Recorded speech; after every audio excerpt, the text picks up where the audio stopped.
আসসালামু আলাইকুম ওয়া রাহমাতুল্লাহি ওয়া বারাকাতুহু। প্রিয় পরিণতি চ্যানেলের বন্ধুরা, আশা করি আল্লাহ পাকের অশেষ মেহেরবানিতে আপনারা সকলে ভালো আছেন। জান্নাতীকে বলা হবে, যাও এবার তোমার বালাখানায় আনন্দ মহলে যাও। রাস্তা হবে ধবধবে সাদা, মুক্তার পাথর দিয়ে নির্মিত।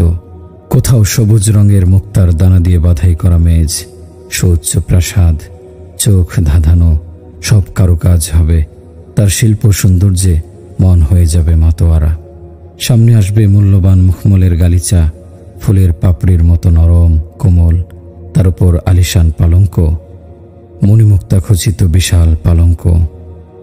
আরিকা বলা হয় এমন পালঙ্ককে, যার চতুর্দিকে কাষ্ঠ নির্মিত বেষ্টনী, চার কোণে চারটি খুঁটি দিয়ে উপরে সামিয়ানার মতো করে সুসজ্জিত হবে সেটি। প্রতিটি মশারির নিচে অপেক্ষা করবে ৭০ জন করে হুর স্ত্রী। প্রত্যেক জান্নাতি হুরের গায়ে থাকবে ৭০ জোড়া রেশমি পোশাক। প্রতিটি পোশাকের রং থাকবে ভিন্ন ভিন্ন ও আকর্ষণীয়। প্রত্যেক জান্নাতি স্ত্রীর গায়ে মাখা থাকবে ৭০ ধরনের সুগন্ধি। তাদের মুক্তা ঝরানো হাসিতে গোটা জান্নাত ঝিলমিলিয়ে উঠবে। এমনই মনোমুগ্ধকর হবে তাদের বাহ্যিক সৌন্দর্য। তাদের রূপের বর্ণনা এখনো শেষ হয়নি। রূপ লাবণ্য তাদের এতটাই বেশি হবে যে দুনিয়ার নারীদের দিয়ে সৌন্দর্য উপলব্ধি করা যাবে না। তারা লা ইয়াবুলনা কখনো পেশাব করে না, ওয়ালা ইয়াগুতান্না পায়খানাও করে না, লা ইয়াহিদিনা তাদের মাসিক হয় না, লা ইয়ালিদিনা তারা গর্ভবতী হয় না, ওয়াবকার তারা চিরকুমারী হবে, উরুবান আতরাবা সমবয়সী কুমারী। কেমন সমবয়সী? মুতাহাব্বিবাতুন খুব ভালোবাসবে, মুতাআশিকাতুন সীমাহীন ইশক মোহব্বতওয়ালি হবে। এমন প্রেম ভালোবাসা যা আজ পর্যন্ত কোনো মানবের মধ্যে পাওয়া যায়নি, যাবেও না। আগে চলুন, সুন্দরী হুরদের নিয়ে সোনার পালঙ্কে বসে থাকবে। আমোদ ফুর্তি চলবে। যখন উপরের দিকে দৃষ্টি পড়বে তখন শুধু ফল আর ফলই দেখতে পাবে। ওয়াজানাল জান্নাতাইনি দান, ফলগুলো নিকটে ঝুলতে থাকবে। আহলা মিনাল আসালি, প্রতিটি ফল হবে মধুর চেয়ে মিষ্টি। আলিয়ানু মিনাজ জাবাদি, মাখনের চেয়েও নরম। আসাদ্দ বায়াদম মিনাল লাবানি, দুধের চেয়েও সাদা শুভ্র। লাইসা ফিহা আজামুন, জান্নাতি কোনো ফলে বিচি থাকবে না। এক একটি আঙ্গুর হবে মটকার মতো বিশাল, খেয়ে শেষ করা যাবে না। প্রতি কামড়ে নতুন স্বাদ অনুভব করবে। রং বেরঙের সুন্দর পাখিরা উড়ে বেড়াবে আর বলবে, আমাকে খাও হে জান্নাতি। আমি জান্নাতুল মাওয়ার ফলমূল খেয়ে বড় হয়েছি, আমার গোশত খুবই সুস্বাদু, আমাকে খাও। জান্নাতি খাওয়ার কথা কল্পনা করতেই সে ভুনা হয়ে সামনে চলে আসবে। খাওয়ার পর একটি ঢেকুর তোলার সঙ্গে সঙ্গে তা হজম হয়ে যাবে। আরও কত কি নিয়ামত সেখানে প্রস্তুত হয়ে আছে। হযরত মালিক ইবনে দিনার রহমতুল্লাহি আলাইহি একদিন বাজার হয়ে কোথাও যাচ্ছিলেন। বাজারে একটি সুন্দরী দাসী দেখলেন, সঙ্গে তার খাদেমরাও রয়েছে। এক ধনবান আমিরের দাসী হযরত মালিক ইবনে দিনার রহমতুল্লাহি আলাইহি তাকে সম্বোধন করে বললেন, এ মেয়ে। সে বলল, কি দাদা ভাই? মালিক রহমতুল্লাহি আলাইহি বললেন, আমি তোমাকে কিনতে চাই। সেকালে বড় বড় আমিরজাদারা নিজেদের অভিলাষ পূরণ করার জন্য লাখ লাখ দিনার খরচ করে সুন্দরী দাসী কিনত।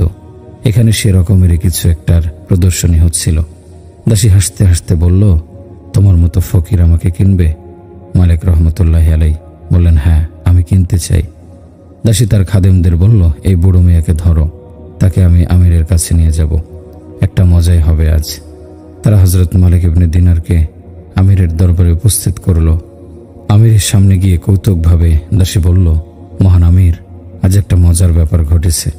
এই বলে সে খিলখিল করে হেসে উঠল। আমির বলল, কি ঘটেছে? মুখে দুষ্ট হাসি মেখে দাসী বলল, এই বুড়ো মেয়ে বলছে আমি তোমাকে কিনতে চাই। আমির হাসি থামিয়ে বলল, বুড়ো মেয়ে, সত্যিই কি আপনি তাকে কিনতে চান? মালিক রহমতুল্লাহি আলাইহি বললেন, হ্যাঁ, সত্যিই তাকে কিনতে চাই। আমির বললেন, কত দিনার দেবে? মালিক রহমতুল্লাহি আলাইহি বললেন, এমনই তো, এর তেমন কোনো মূল্য নেই। তারপরও খেজুরের 2টি বিচি দিতে পারি, এমন বিচি যেগুলো চুষে ফেলে দেওয়া হয়েছে। হযরত মালিক ইবনে দিনার রহমতুল্লাহি আলাইহির উত্তর শুনে পুরো মজলিস আরেকবারের মতো অট্ট হাসিতে ফেটে পড়ল। আমিরও খুব হেসে কুটে বললেন, কি বলছেন আপনি? মালিক রহমতুল্লাহি আলাইহি বললেন, ঠিকই বলছি, অনেক ত্রুটি আছে তার মধ্যে। আমির বললেন, কি কি ত্রুটি আছে তার মধ্যে? মালিক রহমতুল্লাহি আলাইহি বললেন, এর গায়ে যদি সুগন্ধি না মাখে তাহলে ঘামের দুর্গন্ধে তার পাশে দাঁড়ানো যাবে না। প্রতিদিন যদি দাঁত পরিষ্কার না করে তাহলে মুখের দুর্গন্ধে কাছে ঘেঁষা যাবে না। প্রতিদিন যদি চুল না আঁচড়ায় তাহলে মাথাও কোণে ভরে যাবে এবং আপনার মাথাও তার আশ্রয় নেবে। আজ থেকে 4-5 বছর পর সে বুড়ি হয়ে যাবে, পেট ভর্তি পেশাব পায়খানা, দুশ্চিন্তা, দুঃখ, হিংসা, বিদ্বেষ, ঝগড়া, বিবাদ। কোন দোষ তার মধ্যে নেই? এমনকি আপনার সঙ্গে যে প্রেম প্রণয়ে লিপ্ত সেটাও মিথ্যা ছলনা। ভোগ বিলাসের জন্যই আপনার কাছে আসা, সত্যিকারের আন্তরিকতা ও ভালোবাসা আপনার প্রতি নেই। এরপর তিনি আরো আকর্ষণীয় ভঙ্গিতে বললেন, একটি সুন্দরী দাসী আমার কাছেও আছে, কিনবেন? আমির বললেন, কোথায় দেখি? মালিক রহমতুল্লাহি আলাইহি বললেন, তার রূপ সম্পর্কে শুনুন। সে কোনো মাটি দিয়ে সৃষ্টি নয়, বরং মেশক, আম্বর, জাফরান ও কাফর দিয়ে সৃষ্টি। তার চেহারায় আল্লাহর নূর ঝলমল করে। এটি হাদিসের ভাষ্য যে তার হাতে শুধু কবজি যদি 7 দুনিয়ার অন্ধকারে অবমুক্ত করা হয় তাহলে সব অন্ধকার আলোতে রূপান্তরিত হয়ে যাবে। যদি তার সুন্দর হাতের তালু সূর্যের দিকে ফেরানো হয় তাহলে সূর্যের আলো ম্লান হয়ে যাবে। মহাসমুদ্রে যদি এক বিন্দু থুথু নিক্ষেপ করে তাহলে পুরো সমুদ্র মধু হয়ে যাবে। মৃত মানুষের সঙ্গে যদি কথা বলে সেখানে প্রাণ জেগে ওঠে। জীবিতরা যদি তাকে এক পলক দেখে কলিজা ফেটে যাবে। নিজের সুরভিত ওড়না যদি একবার হাওয়ায় ভাসায় তাহলে গোটা পৃথিবী মোহনীয় সুগন্ধে মৌ মৌ করবে। সে জান্নাতের স্বচ্ছ পবিত্র পানি পান করে, জাফরান, মেশক ও আম্বরের বাগানে প্রতিপালিত হয়েছে। প্রেমে হবে নিখুঁত, ভালোবাসায় হবে নিঃস্বার্থ, মহব্বত করবে অকৃত্রিম, কৃতজ্ঞতা প্রকাশে হবে অতুলনীয়। তার মধ্যে না হায়েজ মাসিক থাকবে, না নেফাজ, না পেশাব থাকবে, না পায়খানা। চরিত্র হবে ফুলের মতো, রাগ, গোস্বা কিংবা হিংসা, বিদ্বেষ, ঝগড়া, বিবাদ এ জাতীয় সকল খারাপ স্বভাব থেকে হবে পুত পবিত্র। সর্বদা স্বামীর প্রতি সন্তুষ্ট ও নিবেদিতা প্রাণ হয়ে থাকবে। চিরকুমারী হবে, কোনোদিন বুড়ো হবে না, এমনকি সে মারাও যাবে না। এবার বলুন আমির, আমার দাসী সেরা না আপনার দাসী? আমির বললেন, আপনি যে দাসীর কথা বলেন সে তো অসাধারণ। মালিক রহমতুল্লাহি আলাইহি বললেন, এবার কি তার দাম বলবো? আমির বললেন, বলুন বলুন, অবশ্যই বলুন। মালিক রহমতুল্লাহি আলাইহি বললেন, 2টি খেজুরের বিচির চেয়েও বেশি সস্তা। আমির বললেন, আমি বুঝিনি, পরিষ্কার করে বলুন। মালিক রহমতুল্লাহি আলাইহি বললেন, তাকে পেতে হলে আমার সৃষ্টিকর্তার সন্তুষ্টির জন্য আত্মনিয়োগ করো। মখলুককে সন্তুষ্ট করার পেছনে সময় ব্যয় না করে সেও খালেক ও মালিকের সন্তুষ্টির পেছনে সময় ব্যয় করতে হবে। যখন রাত গভীর হয়ে যাবে, পৃথিবী নীরব হয়ে যাবে, তখন উঠে 2 রাকাত নামাজ পড়ো, মহান আল্লাহর দরবারে সিজদায় লুটিয়ে পড়ো। ব্যাস, এটাই সেই সুন্দরী দাসীর মূল্য। এমনইভাবে যখন খাবে তো গরিবদেরও স্মরণ করো, তার ঘরে খাবার পৌঁছে দাও, কেউ বিপদে পড়লে তাকে সাহায্য করো। এসব কাজ যদি তুমি করতে পারো তাহলে সেই কাঙ্ক্ষিত দাসী তোমার হয়ে যাবে। আমির বললেন, তার দাসীকে লক্ষ্য করে শুনেছ সে কি বলছে? দাসী বলল, হ্যাঁ শুনেছি। আমির বললেন, যাও, আল্লাহর নামে তুমি আজাদ। সমস্ত চাকর বাকর, দাস দাসী আজাদ। সব অর্থ করে সাদগা করলাম, সব বিষয় সম্পদ সাদগা করলাম একমাত্র আল্লাহর নামে, আমার সৃষ্টিকর্তার নামে। এরপর দরজা হতে পর্দা নামিয়ে গায়ে জড়ালো এবং দেহের পোশাকটিও সাদগা করে দিল। দাসী বিস্ময়কর দৃশ্য দেখে বলল, মালিক, মহান আমির, আপনি যখন আল্লাহকে সন্তুষ্ট করার জন্য সবকিছু উৎসর্গ করলেন তাহলে আমাকেও সঙ্গে নিয়ে নিন। আল্লাহর সন্তুষ্টি অর্জনের পথে আমিও আপনার সঙ্গী হতে চাই। হযরত মালিক ইবনে দিনার রহমতুল্লাহি আলাইহি উভয়কে বিবাহ বন্ধনে আবদ্ধ করে দিলেন। পরবর্তীতে তারা দুজন যুগশ্রেষ্ঠ ওলি আল্লাহ হয়ে যান। মানুষ দূর দূরান্ত হতে তাদের সঙ্গে সাক্ষাৎ করতে আসত। রাসূলুল্লাহ সাল্লাল্লাহু আলাইহি সাল্লামের এক মহিলা সাহাবী নাম খাওলা বিনতে সালাবা, তার স্বামী জাহেলি যুগে তাকে একটি তালাক দিয়েছিল। বলেছিল, আনতি আলাইয়া কাজহরি উম্মি, তুমি আমার জন্য আমার মায়ের মতো। এ বাক্যটি জাহেলি যুগে তালাকের বাক্য হিসেবে বিবেচিত হতো। এরপর স্ত্রী সারা জীবনের জন্য হারাম হয়ে যেত। দ্বিতীয় বিবাহ করলেও সে পূর্বের স্বামীর জন্য হালাল হতো না। তো হযরত খাওলা খুব দুশ্চিন্তায় পড়ে গেলেন। ছুটে এলেন রহমতের নবী মুহাম্মদ সাল্লাল্লাহু আলাইহি সাল্লামের দরবারে। আম্মা জান আয়েশা সিদ্দিকা রাদিয়াল্লাহু আনহা তখন রাসূলুল্লাহর চুল আঁচড়ে দিচ্ছিলেন। কান্না জড়িত কণ্ঠে আরজ করলেন, ইয়া রাসূলুল্লাহ, আমার স্বামী আমাকে তালাক দিয়েছে, সে আমাকে জিহার করে দিয়েছে, এখন কি বিধান? ইসলামের পরিভাষায় জাতীয় তালাককে জিহার বলে। এ সংক্রান্ত কোনো বিধান তখনও চালু হয়নি। তাই রাসূলুল্লাহ সাল্লাল্লাহু আলাইহি সাল্লাম সমাজ ও প্রথা অনুযায়ী ফতোয়া দিলেন, তুমি তার উপর হারাম হয়ে গেছো। হযরত খাওলা রাদিয়াল্লাহু আনহু বিচলিত কণ্ঠে বলতে লাগলেন, ইয়া রাসূলুল্লাহ, আপনি কি বলছেন? এ কেমন সিদ্ধান্ত দিলেন? আমি হারাম হয়ে গেছি, এখন আমার উপায় কি হবে? মাথা গোজার ঠাঁই পাবো কোথায়? ইয়া রাসূলুল্লাহ, আপনি বিষয়টি নিয়ে আবার চিন্তা করুন। আমরা স্বামী স্ত্রী একে অপরকে ভীষণ ভালোবাসি, সে রাগের মাথায় এমন কথা বলে ফেলেছে, আমাদের প্রতি একটু দয়া করুন। আল্লাহর রাসূল বললেন, তুমি তার জন্য হারাম হয়ে গেছো। হযরত খাওলা পুনরায় কাকুতি মিনতি করে বলতে লাগলেন, ইয়া রাসূলুল্লাহ, আমি তো বৃদ্ধ হয়ে গেছি, বিবাহের যোগ্যতা এখন আর নেই। বাবা মা মারা গেছেন, কারো ঘরে কাজ করে খাবো সেই সামর্থ্যটুকুও নেই, অর্থকড়িও নেই যে নিজে নিজের জীবিকার একটা উপায় খুঁজে বের করব। কোনো উপায় খুঁজে পাচ্ছি না। আপনি দয়া করে বিষয়টি নিয়ে আবার ভেবে দেখুন। আল্লাহর রাসূল সাল্লাল্লাহু আলাইহি ওয়াসাল্লাম নীরব হয়ে গেলেন। কি বা করবেন তিনি? সবকিছুই তো আল্লাহর হাতে, কোনো ওহীও আসছে না। সমাজের প্রথা অনুযায়ী সমাধান এটাই। এদিকে বৃদ্ধাও মানছে না, কি করবেন তিনি? তাই তিনি নীরব হয়ে গেলেন। হযরত খাওলা যখন দেখলেন রাসূলুল্লাহ নীরব হয়ে গেছেন, কিছু বলছেন না, তিনি বুঝতে পারলেন যে রাসূলুল্লাহ সাল্লাল্লাহু আলাইহি সাল্লাম ওহীর অপেক্ষায় আছেন। বললেন, ঠিক আছে, আপনি যখন কিছু বলবেন না, তাহলে আমার দুঃখের কথা আল্লাহর নিকট বলবো। আমি আপনার রবকে বলছি।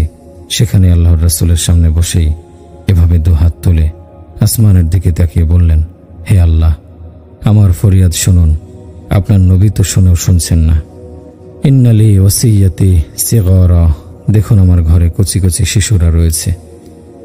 ইং দমমতুহুম ইলাইয়া ফাজাউ, যদি আমার কাছে রাখি তাহলে রুটি খাওয়াবো কোত্থেকে? ইং দমমতুহুম ইলাইহি দাউ, যদি পিতার কাছে থাকে তাহলে তরবিয়ত কে করবে, লালন পালন কে করবে? এ কাজ তো মা করে। হে আল্লাহ, একটা কিছু ফয়সালা করুন, আমার পক্ষে ফয়সালা, আমার বিপক্ষে যেন না হয়।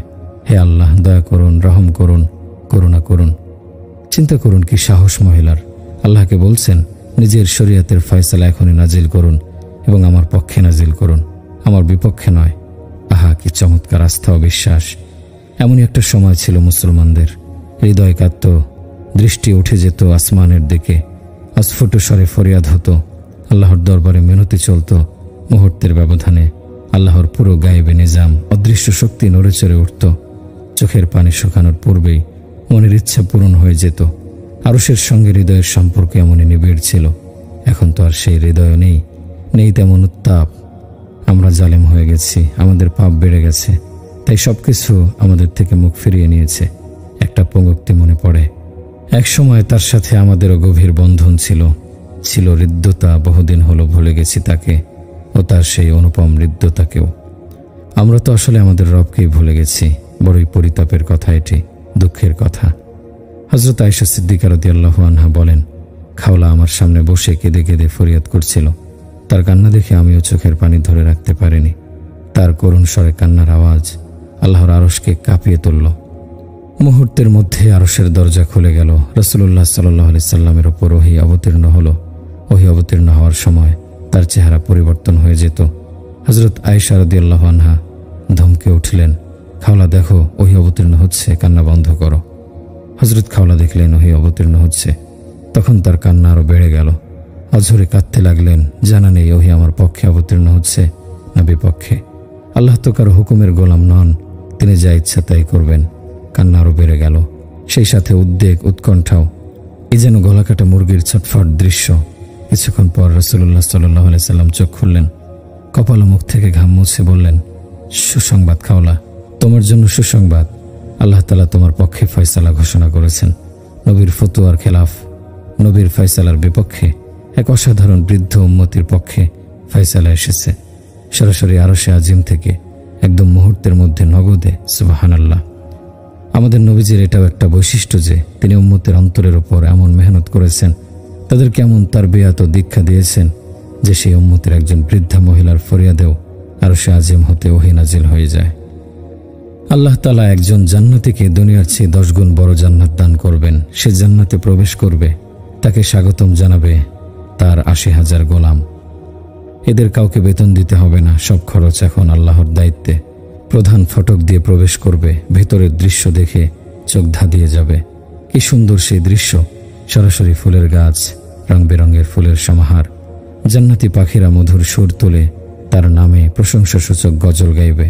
কিচিরমিচির শব্দ নয়, সরাসরি সঙ্গীত। রাস্তার পাশে দাঁড়িয়ে থাকবে রকমারি ফলের গাছ, ফুল ও ফলের মন মাতানো সুবাস আর পাখিদের মায়াবী সুরে বিমুগ্ধ হয়ে যাবে জান্নাতি। গাছের ছায়ায় কারুকার্য খচিত সোনার সিংহাসন পাতা থাকবে, তাকে সেখানে বসানো হবে। এরপর ৮০,০০০ খাদেম প্রত্যেকেই খাবার ও পানীয় নিয়ে উপস্থিত থাকবে। প্রত্যেক খাবারের রং ভিন্ন, স্বাদ ভিন্ন, সুরাহির পাত্রও ভিন্ন, মজাও ভিন্ন। জান্নাতি খেতে থাকবে, পান করতে থাকবে, কোনো ক্লান্তি আসবে না, পেটও ভরবে না, আতো ফাটবে না, না দাঁত ব্যথা হবে, না চোয়াল, না চোখের ক্ষুধা মিটবে, না মুখের। আল্লাহ তাআলার গায়েবী নিজাম তার খেদমতে সক্রিয় থাকবে। প্রতিটি লোকমার স্বাদ ক্রমে বৃদ্ধি পেতে থাকবে, প্রতি ঢোক শরবতের মজাও বেড়েই চলবে। ঠিক দুনিয়ার উল্টো। দুনিয়াতে তো প্রথম লোকমা খুব সুস্বাদু লাগে, দ্বিতীয় লোকমা তার চেয়ে কম, তৃতীয় লোকমা আরও কম। এভাবে স্বাদ কমতে কমতে শেষ পর্যন্ত দেখতেই ক্ষুধা মিটে যায়। কিন্তু জান্নাতের বিপরীত ঘটনা ঘটবে। প্রতি ঢোক শরবতের স্বাদ পূর্বের চেয়ে বেড়ে যাবে, প্রতিটি লোকমা পূর্বের লোকমার চেয়ে সুস্বাদু লাগবে। এদিকে আল্লাহ তাআলা হজম শক্তি এতটাই বাড়িয়ে দেবেন যে যতই খাবার খাক, যতই পান করুক, পেট ক্লান্ত হবে না, কোনো ধরনের বদ হজম হবে না। পেটে না গ্যাস হবে, না পেশাব, না পায়খানা। একটি ঢেকুর তুলবে, অমনি সব হজম হয়ে যাবে। পানাহারের পর্ব শেষ হলে খাদেম বলবে, উতরুকুহু আহলা, যাও এবার তাকে তার পরিজনের নিকট নিয়ে যাও। তারা তাকে একটি ফটকের সামনে নিয়ে যাবে। একটি পর্দা সরে গেলে দেখতে পাবে ভিন্ন একটা জগৎ, আগের জান্নাতের চেয়ে আরো সুন্দর ও দৃষ্টিনন্দন জান্নাত। ভেতরে প্রবেশ করতেই পর্দা আপনা আপনি বন্ধ হয়ে যাবে। একটু সামনে এগোলেই চোখে পড়বে আলিশান এক সোনার পালঙ্ক, তাতে বসে আছে এক সুন্দরী হোর। অবর্ণনীয় রূপ হবে তার, পরনে থাকবে ৭০ জোড়া পোশাক, প্রত্যেক জোড়ার রং হবে ভিন্ন। মন মাতানো সুবাসে পুরো কামরা মৌ মৌ করবে। ৭০ জোড়া কাপড়ের ভেতর থেকেও তার লাবণ্যময় দেহ ঝলমল করবে। চেহারায় এত আকর্ষণ থাকবে যে তার মুক্তা ঝরা হাসির দিকে তাকিয়ে ৪০ বছর পার করে দেবে। এক অপূর্ব মুগ্ধতা তাকে আচ্ছন্ন করে রাখবে। হোর স্ত্রী তার মোহ ভেঙে বলবে, কি হলো হে আল্লাহর বন্ধু, শুধু কি মুগ্ধ হয়ে তাকিয়েই থাকবেন, কাছে আসবেন না? জান্নাতি বলবে, এ আমি কোথায় এসেছি, তুমি কে? হোর বলবে, আমি আপনার স্ত্রী। জান্নাতি হোরদের মালেকা, যাদেরকে আল্লাহ তাআলা আপনার চোখের শীতলতার জন্য সৃষ্টি করে গোপন করে রেখেছেন। একবার ঈদের সময় হযরত ওমর ইবনে আব্দুল আজিজ রহমতুল্লাহি আলাইহির ছেলে মায়ের গলা জড়িয়ে বলল, মা, আমাকে নতুন জামা কিনে দাও। তার ১২ জন সন্তান ছিল। হযরত ওমর ইবনে আব্দুল আজিজ রহমতুল্লাহি আলাইহি যখন ঘরে এলেন, স্ত্রী বলল, শুনছেন, ছেলেরা নতুন জামা চাইছে, সামনে ঈদ। ওমর ইবনে আব্দুল আজিজ রহমতুল্লাহি আলাইহি বললেন, কিন্তু আমার কাছে তো কোনো পয়সা নেই। অথচ হযরত ওমর ইবনে আব্দুল আজিজ রহমতুল্লাহি আলাইহি তখনকার খেলাফতের সিংহাসনের মালিক। তিনি উপমহাদেশের সমস্ত জাকাতের সম্পদ তার হাতে। কাশগড় হতে ইস্তাম্বুল, সেনেগাল পর্যন্ত বিস্তৃত অঞ্চলে তারই খেলাফতের ঝান্ডা পথ পথ করে উঠছে। এ তারই কথা, কি বলছে, আমার কাছে তো পয়সা নেই, নতুন জামা কোত্থেকে আনব? স্ত্রী বললেন, আচ্ছা, এমন করলে কেমন হয়? আমরা ১ মাসের বেতন অগ্রিম নিয়ে নেব, তা দিয়ে বাচ্চাদের জন্য নতুন জামা সেলাই করে নেব, আর রুটি রুজির জন্য আমি কারো ঘরে দিন মজুরির কাজ করব। পারিশ্রমিক যা হবে তাতে আমাদের মোটামুটি দিন পার হয়ে যাবে। অথচ এই মহিয়সী নারী ছিলেন একজন শাহজাদি, ফাতেমা বিনতে আব্দুল মালিক, উমাইয়া খানদানের অন্যতম শাহজাদি। তার দাদা বাবা থেকে শুরু করে ভাই ভাতিজারা প্রায় ৭ প্রজন্ম পর্যন্ত সবাই বাদশা ছিলেন। এমন প্রভাবশালী নারীর দৃষ্টান্ত ইতিহাসে খুব কমই পাওয়া যায়। সেই শাহজাদির মুখে উচ্চারিত হচ্ছে, রুটি রুজির জন্য আমি কারো ঘরে দিন মজুরির কাজ করব। আর স্বামী হযরত ওমর ইবনে আব্দুল আজিজ রহমতুল্লাহি আলাইহির গল্প শুনুন। তিনি খলিফা হওয়ার পূর্বে যখন প্রাদেশিক গভর্নর ছিলেন, তখন শত শত উটের ওপর বোঝাই করে তার জন্য পোশাক আমদানি করা হতো। একদিন কোথাও বেড়াতে বেরিয়েছিলেন, পরনে রেশমি পোশাক ছিল, টাকনুর নিচ পর্যন্ত ঝুলে আছে। শরিয়াতে টাকনুর নিচে পোশাক পরিধানে কঠোর নিষেধাজ্ঞা রয়েছে। তো এক ব্যক্তি তাকে সম্বোধন করে বলল, ওমর, তোমার পায়জামা উপরে উঠিয়ে নাও, এটা হারাম। ওমর উত্তর দিলেন, বাদশার সঙ্গে কথা বলার আদব শিখে নিও, আর কখনো এমন কথা মুখে উচ্চারণ করেছ তো গর্দান উড়িয়ে দেব। এ ছিল তখনকার কথা, যখন তিনি খলিফা ওয়ালিদ ইবনে আব্দুল মালিকের পক্ষ থেকে নিয়োজিত প্রাদেশিক গভর্নর ছিলেন। কিন্তু এরপর যখন খলিফার মসনদে বসলেন, তখন তার জীবনী বদলে গেল। খলিফা হওয়ার পর একবার তিনি তার এক গভর্নরকে 8টি দিনার দিয়ে বললেন, যাও একটি চাদর কিনে নিয়ে এসো। সে 8 দিনার মূল্যের একটি সস্তা চাদর কিনে আনলো। হাতে নিয়ে তিনি বললেন, খুব নরম ও মোলায়েম, যাও এটা ফেরত দিয়ে এসো, আমি নেব না। শুনে গভর্নর হাসতে লাগলো। ওমর, কি ব্যাপার, হাসছো যে? গভর্নর বলল, যখন আপনি গভর্নর ছিলেন একদিন 800 দিনার দিয়ে আমাকে বলেছিলেন, যাও একটি চাদর নিয়ে এসো। আমি 800 দিনার মূল্যের একটি চাদর এনেছিলাম। আপনি হাতে নিয়ে বলেছিলেন, খুব শক্ত ও খসখসে, যাও ফেরত দিয়ে এসো, আমি নেব না। আজ 8 দিনার মূল্যের চাদর আপনার কাছে নরম মনে হচ্ছে। যাই হোক, স্বামী স্ত্রীতে কথা হচ্ছিল, আপনি 1 মাসের বেতন অগ্রিম নিয়ে নিন, বাকিটা আমি কারো ঘরে দিনমজুরির কাজ করে টেনে নেব। হযরত ওমর ইবনে আব্দুল আজিজ রহমতুল্লাহি আলাইহি তার কোষাধ্যক্ষকে ডাকলেন, বললেন, ভাই, আমার বাচ্চাদের জন্য জামা সেলাই করতে হবে, আমাকে 1 মাসের বেতনটি অগ্রিম দিয়ে দাও। কোষাধ্যক্ষ বললেন, আপনি আমাকে আগামী 1 মাস বেঁচে থাকার জামানত দিয়ে দিন, আমি আপনার বেতন অগ্রিম দিয়ে দিচ্ছি। খলিফা ওমর বললেন, ভাই, 1 মাস তো দূরের কথা, আমি তো 1 দিনেরও জামানত দিতে পারবো না, কে জানে কখন মৃত্যু এসে যায়। খলিফা ঘরে ফিরে এলেন। বিষণ্ণ মন স্ত্রী ফাতেমাকে বললেন, ছেলেদের বলে দাও তাদের পিতা তাদের জন্য কাপড়ের ব্যবস্থা করতে পারেনি। যতদিন তিনি খলিফা ছিলেন, প্রায় 2 বছর 2 মাস এভাবেই বহু কষ্টে দিনাতিপাত করেছেন। ফলাফল কি হলো জানেন? স্ত্রীকে ডেকে বললেন, শোনো, আমি আব্দুল মালিককে কবরে রেখেছিলাম। দেখেছি কেবলার দিক থেকে তার চেহারা ঘুরে গিয়েছিল এবং রং হয়েছিল কালো কুৎসিত।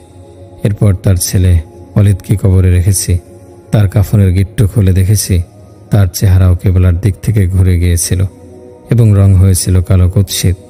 এরপর তার ছেলে সুলাইমানকেও কবরে রেখেছিলাম। উমাইয়া খানদানের সবচেয়ে সুদর্শন বাদশা ছিলেন তিনি।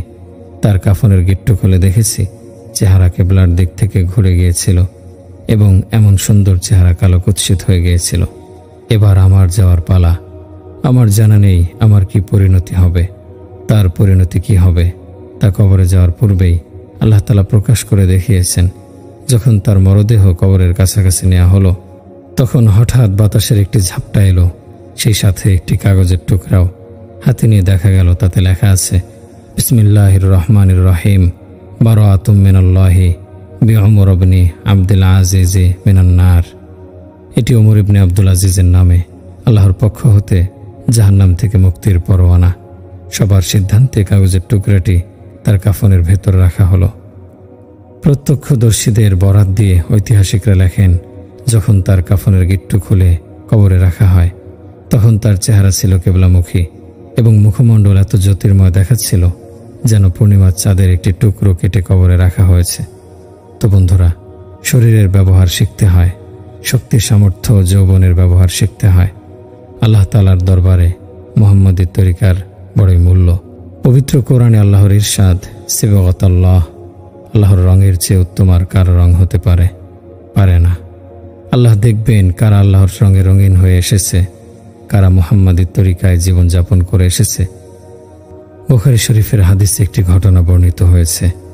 বনী ইসরায়েলের এক ব্যক্তি 99 জন মানুষ হত্যা করে। এরপর হঠাৎ তার ইচ্ছা হলো, আমি তওবা করব।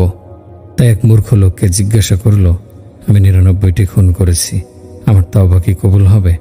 মূর্খ লোকটি বলল, 1টি 2টি নয়, 99টি খুন করেছ, তোমার তওবা কিভাবে কবুল হবে? তুমি তো সোজা জাহান্নামে যাবে। খুনি বলল, ক্ষমা যখন পাবো না, তাহলে তোকেও ছাড়ব না, তোকে দিয়ে আমার খুনের সেঞ্চুরিটা পুরো করে নেই। এই বলে সেখানে তরবারি হাতে নিয়ে তার গর্দান উড়িয়ে দিল। মনটা কেমন যেন করছিল তার, তাই আর একজনের কাছে জিজ্ঞাসা করল। ঘটনাক্রমে এই লোক আলেম ছিলেন। তিনি বললেন, আমি 100 খুনের অপরাধী, আমি তওবা করতে চাই, আল্লাহ কি আমার তওবা কবুল করবেন? আলেম বললেন, অবশ্যই ভাই, আল্লাহ তোমার তওবা অবশ্যই কবুল করবেন, তবে একটি শর্ত আছে, তওবা পাক্কা হতে হবে। আর তওবা ওই সময় পাক্কা হয় যখন মানুষ ভালো পরিবেশে অবস্থান করে। এখানের পরিবেশ যেহেতু ভালো নয়, তাই তুমি এই এলাকা ছেড়ে দাও। অমুক শহরের মানুষগুলো খুব ভালো, তুমি সেখানে যাও, তাদের সঙ্গে থেকে তওবা করো, তখন তোমার তওবা পাক্কা হবে। তো খুনি লোকটি বলল, জি জনাব, আমি প্রস্তুত, আমি তওবা করব, আমার অপরাধ ক্ষমা করাতেই হবে। আলেম বলেন, তুমি এই জনপদ ছেড়ে সেখানে চলে যাও। সে তৎক্ষণাৎ গাঁটটি বেঁধে রওনা হয়ে গেল। যাই হোক, সেই খুনি পথ চলতে লাগলো, পথে অসুস্থ হয়ে পড়ল, একেবারে মৃত্যু মুখে পতিত হওয়ার মতো। সে দেখল তার সময় ঘনিয়ে আসছে, তাই সে একটু দ্রুত চলতে লাগলো। কিছু দূর চলার পর মাটিতে লুটিয়ে পড়ল, আর হাঁটা সম্ভব হচ্ছিল না। এরপর সে কনুইতে ভর দিয়ে এগোতে লাগলো। সামনে তওবা কবুল করানোর স্বপ্ন, পাপ মোচনের অদম্য স্পৃহা। এবার আর বাহুও কাজ করছে না। বহু কষ্টে গড়াগড়ি দিয়ে সামনে এগোতে চেষ্টা করল, কিন্তু বেশিক্ষণ সে চেষ্টা টিকল না। এক পর্যায়ে দেহ নিথর হয়ে গেল। অবশেষে হাত দুটি সামনের দিকে প্রসারিত করে উপর হয়ে পড়ে রইল, এবং সেই অবস্থায় তার রূহ ঊর্ধ্ব জগতে উড়ে গেল। তার এই আচরণ আল্লাহর এত ভালো লাগলো যে কিয়ামত পর্যন্ত তার এই প্রেমের কাহিনী আমাদের কাছে পৌঁছানোর জন্য তার মুকদ্দমা দুনিয়াতে শুরু করে দিলেন এবং নিজের নবীর মুখে তা প্রচার করে দিলেন। আল্লাহ তাআলা জান্নাত ও জাহান্নামের ফেরেশতাদের ঘটনাস্থলে পাঠিয়ে দিলেন। জাহান্নামী ফেরেশতারা বলল, এ ব্যক্তি আমাদের কয়েদি। আর জান্নাতের ফেরেশতারা বলল, এ ব্যক্তি আমাদের মেহমান, তওবা করেছে। জাহান্নামী ফেরেশতারা বলল, তওবা তো কবুল হয়নি। নেককারদের বস্তিতে যেতে পারলে তওবা কবুল হতো, এখন সে জাহান্নামী। জান্নাতি ফেরেশতারা বলল, তওবা পুরো হয়েছে। তওবার জন্য সে বস্তির দিকে ছুটেছে, পৌঁছাতে পারেনি মৃত্যুর কারণে। তওবার পথে সে নিজেকে উৎসর্গ করেছে, সুতরাং তার তওবা কবুল হয়েছে। ফয়সালা হচ্ছে না। আল্লাহ তাআলা তৃতীয় একজন ফেরেশতা পাঠালেন। তিনি বললেন, যে স্থানে সে মারা গেছে তার পেছন দিকে ঘর পর্যন্ত দূরত্ব মাপো এবং সামনের দিকে বস্তি পর্যন্ত দূরত্ব মাপো। যদি ঘরের দিকের দূরত্ব কম হয় তাহলে জাহান্নামী, আর যদি বস্তির দিকের দূরত্ব কম হয় তাহলে জান্নাতি। অথচ বাস্তবতা হলো ঘরের দিকের দূরত্ব ছিল কম এবং বস্তির দিকের দূরত্ব ছিল বেশি। সে হিসেবে তওবাকারী জাহান্নামী হওয়ার কথা। কিন্তু জমিনও আল্লাহর, মানুষও আল্লাহর, হুকুমও আল্লাহর। যখন দূরত্ব মাপার কাজ শুরু হলো, আল্লাহ ঘরের দিকের জমিনকে আদেশ দিলেন, প্রশস্ত হও, আর বস্তির দিকের জমিনকে আদেশ দিলেন, সংকুচিত হয়ে যাও। আদেশ অনুযায়ী বস্তির দিকের জমিন সংকুচিত হয়ে গেল, আর ঘরের দিক হয়ে গেল প্রশস্ত। এরপর আল্লাহ ঘোষণা করলেন, আমার বান্দাকে জান্নাতে নিয়ে যাও। সুবহানাল্লাহ। আল্লাহ তাআলার নিকট এই দুনিয়ার মূল্য একটি মশার ডানা পরিমাণও নেই। যদি থাকতো তবে কোনো কাফেরকে একটি লোকমাও খাওয়াতেন না। যদি তোমরা ঈমানের উপর দৃঢ় থাকতে পারতে তাহলে তোমাদেরকে দুনিয়ার কোনো কিছুই দেয়া হতো না। পক্ষান্তরে কাফেরদেরকে সোনা, দানা, টাকা কড়ি সব দেয়া হতো। রোগ, শোক, দুঃখ, দুর্দশা কিছুই তাদের স্পর্শ করত না। শুধু মৃত্যু আসতো আর মরে যেত। এরপর আখেরাতে তোমাদের জন্য থাকতো সব ধরনের নিয়ামত, আর তাদের জন্য জাহান্নাম। ওয়াল আখিরাতু ইনদা রাব্বিকা লিল মুত্তাকিন। আখেরাতে চূড়ান্ত সফলতা একমাত্র মুত্তাকিনদের জন্য থাকবে। এবার দুনিয়ার সৃষ্টিকর্তা আমাদেরকে দুনিয়ার মূল্য সম্পর্কে বলেছেন, আমাল হায়াতুদ দুনিয়া ইল্লা মাতাউল গুরুর। এ সারা দুনিয়া একটা ধোঁকা মাত্র। এখানের সবকিছুই ধোঁকা, সবকিছুই ধাঁধা। ধোঁকা কাকে বলে? যা নেই অথচ দেখা যাচ্ছে তাই ধোঁকা। আপনার চোখে দুনিয়ার সৌন্দর্য ধরা পড়েছে, অথচ আল্লাহ বলেন এটি ধোঁকা, এর কোনো বাস্তবতা নেই। আপনার চোখে যৌবনের ঐশ্বর্য ধরা পড়েছে, আর আল্লাহ বলছেন না, এটি ধোঁকা। আপনি দুনিয়ার ভোগ বিলাসে সুখ দেখতে পাচ্ছেন, আল্লাহ বলছেন না, এটি সুখ নয়, অদ্যপান্ত ধোঁকা। বড় বড় অট্টালিকা দেখছো, রাজত্ব দেখছো, শক্তি দেখছো, সম্পদ দেখছো, দেখছো সম্মান ও অপমান, সুন্দর ও অসুন্দর, সুখ দেখছো, দুঃখ দেখছো, আরও দেখছো ভালো মন্দের সংঘাত। দুনিয়ার সব রূপ ও রূপান্তর, সুন্দরের দৃশ্য কিংবা অসুন্দরের দৃশ্য, মর্যাদার উড্ডয়ন কিংবা জিল্লতির অধঃপতন। আল্লাহ বলেছেন, বান্দা, এসব তোমার নজরের ধোঁকা, দৃষ্টির ভ্রম। মাতাউল গুরুর, ধোঁকার উপকরণ। দারুল গুরুর, প্রবঞ্চনার ঘর। মশার ডানা সমতুল্য, মাকড়সার জালি। তো বন্ধুরা, আল্লাহ তাআলা দুনিয়াকে তিনটি উপাধিতে ভূষিত করেছেন। 1 ধোঁকার ঘর, 2 মশার ডানা সমতুল্য, 3 মাকড়সার জাল সম। এবার কোনো ব্যক্তি যদি মশার ডানা দিয়ে তার ঝুলি ভরে রওনা হয়, তাহলে আপনি কি বলবেন? দেখো ভাই, কত ভাগ্যবান পুরুষ, কত সম্পদ নিয়ে যাচ্ছে। নাকি এর বিপরীতটা বলবেন? হ্যাঁ, অবশ্যই বলবেন, লোকটা আস্ত পাগল, মশার ডানা দিয়ে ঝুলি ভরে নিয়ে যাচ্ছে। ঠিক কিনা? ঠিক। সুতরাং দুনিয়া কোনো মূল্যবান বস্তু নয়। প্রকৃত মূল্যবান বস্তু হলো ঈমান। আল্লাহ তাআলা আমাদেরকে ঈমানের দৌলত দান করেছেন। আমরা মুসলমান, এটি তার পক্ষ হতে কত বড় নিয়ামত। সমগ্র পৃথিবীর কাফেররা কেবলমাত্র মুসলমানদের কারণে বেঁচে আছে। সমস্ত ইহুদি, খ্রিস্টান, পৌত্তলিক মূর্তি পূজারীরা শুধু মুসলমানদের কারণে রিজিক পাচ্ছে। মুসলমান থাকবে না তো পৃথিবীও থাকবে না। লা তাকুমুস সাআতু হাত্তা ইয়াকালা আলা ওয়াজহিল আরদি আল্লাহু আল্লাহ। যতক্ষণ পর্যন্ত জমিনের বুকে একজন আল্লাহ আল্লাহ বলনেওয়ালা মুসলমান জীবিত থাকবে, ততক্ষণ পর্যন্ত কিয়ামত সংঘটিত হবে না।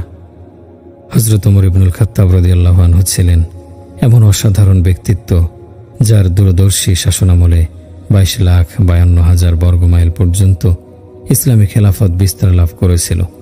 তিনি সেই ব্যক্তি যার ব্যাপারে রাসূলুল্লাহ সাল্লাল্লাহু আলাইহি সাল্লাম ইরশাদ করেছেন, ওমর যে পথ ধরে চলে শয়তান সে পথ ছেড়ে অন্য পথে চলে। তার সম্পর্কে আরাফার ময়দানে 1.25 লাখ সাহাবীর সামনে তিনি আরো ইরশাদ করেন, আল্লাহ তাআলা আমার সাহাবীদের নিয়ে গর্ব করেছেন, বিশেষ করে ওমর ইবনে খাত্তাবকে নিয়ে। কি মহান মর্যাদা তার, যার ব্যাপারে স্বয়ং আল্লাহ তাআলা গর্ববোধ করেন। তার সম্পর্কে নবীজি আরো বলেন, আমার পর যদি কেউ নবী হতো তবে সে হতো ওমর। আমার 2 উজির আসমানে থাকে, 2 উজির জমিনে। জিবরাইল ও মিকাইল আমার আসমানের উজির, আর আবু বকর ও ওমর আমার জমিনের উজির। একবার রাসূলুল্লাহ সাল্লাল্লাহু আলাইহি সাল্লাম হযরত আবু বকরের এক হাত এবং হযরত ওমরের এক হাত ধরে বললেন, কিয়ামতের দিন আমি এবং আবু বকর ও ওমর এভাবে উঠব। এই বলে একজনকে ডানে এবং অপরজনকে বামে রাখলেন। হযরত ওমর রাদিয়াল্লাহু আনহু সম্পর্কে কতগুলো হাদিস শুনিয়ে দিলাম। প্রায় 22,52,000 বর্গমাইলের লাখ লাখ আদম সন্তান তার কারণে ইসলামের ছায়াতলে আশ্রয় পেয়েছে। তার দ্বারা আল্লাহ তাআলা ইসলামকে মর্যাদাবান ও শক্তিশালী করেছেন।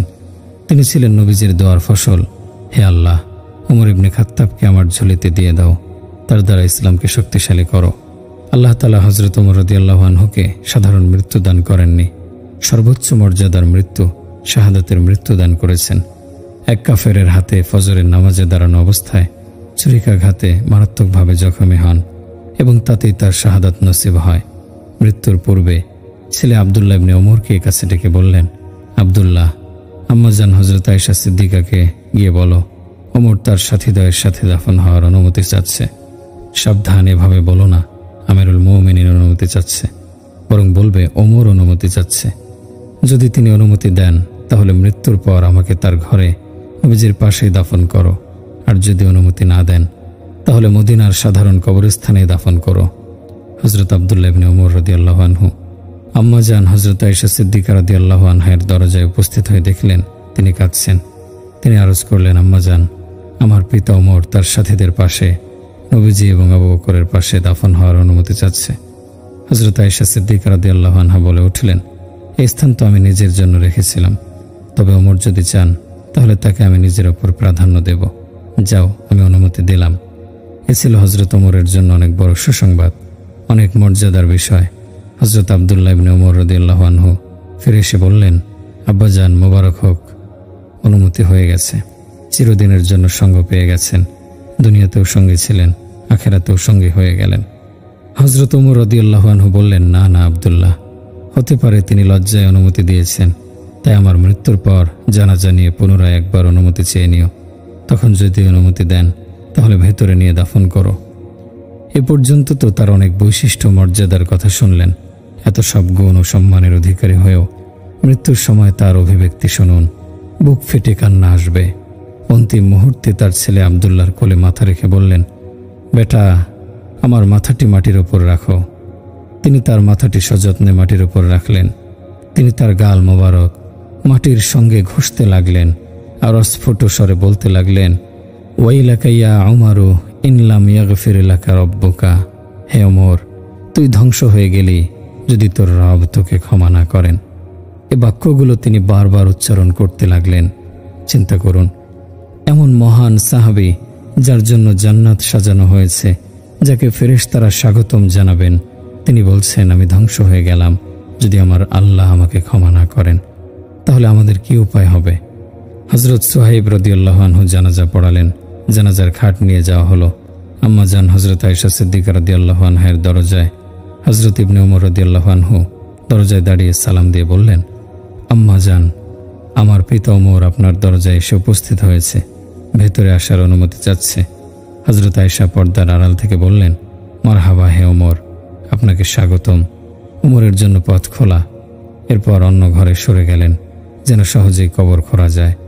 যখন ওমর রাদিয়াল্লাহু আনহুর জানাজার প্রস্তুতি চলছিল তখন হযরত ইবনে আব্বাস রাদিয়াল্লাহু আনহু বললেন, আমি অনুভব করলাম কেউ আমার পিঠে হাত রেখে ওকে মারার চেষ্টা করছে। পেছনে তাকিয়ে দেখি তিনি হযরত আলী রাদিয়াল্লাহু আনহু, আর তার দু চোখ বেয়ে অঝরে অশ্রু ঝরছে। বিড়বিড় করে বলছেন, হে ওমর, আমি জানতাম তোমার শেষ শয্যা এখানেই হবে। আমি বহুবার আমার এই দোকানে শুনেছি রাসূলুল্লাহ সাল্লাল্লাহু আলাইহি সাল্লাম বলেন, আমার সাথী আবু বকর ওমর, আমার বন্ধু আবু বকর ওমর, আমার সাহাবী আবু বকর ওমর। এমন মমতা মাখা সম্বোধন আমি বহুবার শুনেছি।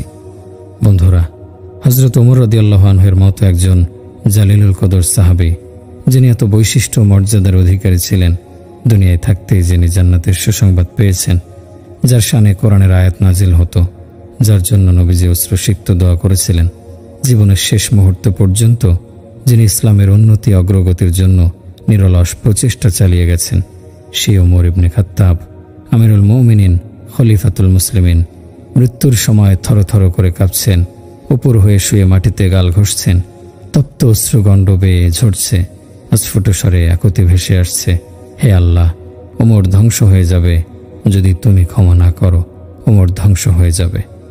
তাহলে আমাদের কি উপায় হবে? ভেবে দেখুন, জীবনের এই উদাসীনতার কি প্রতিকার হতে পারে? চিন্তা করুন। আল্লাহ, আমি এমন ভাষা কোথায় পাব যা ঘুমন্ত বিবেকগুলোর বদ্ধ দুয়ারে আঘাত হানবে? এমন শব্দমালা কোথায় পাব যা উদাসীন হৃদয়কে বিগলিত করবে, জাগিয়ে তুলবে সুপ্ত ঈমানকে? হে আল্লাহ, আমি অসহায়, তুমি সব সহজ করে দাও।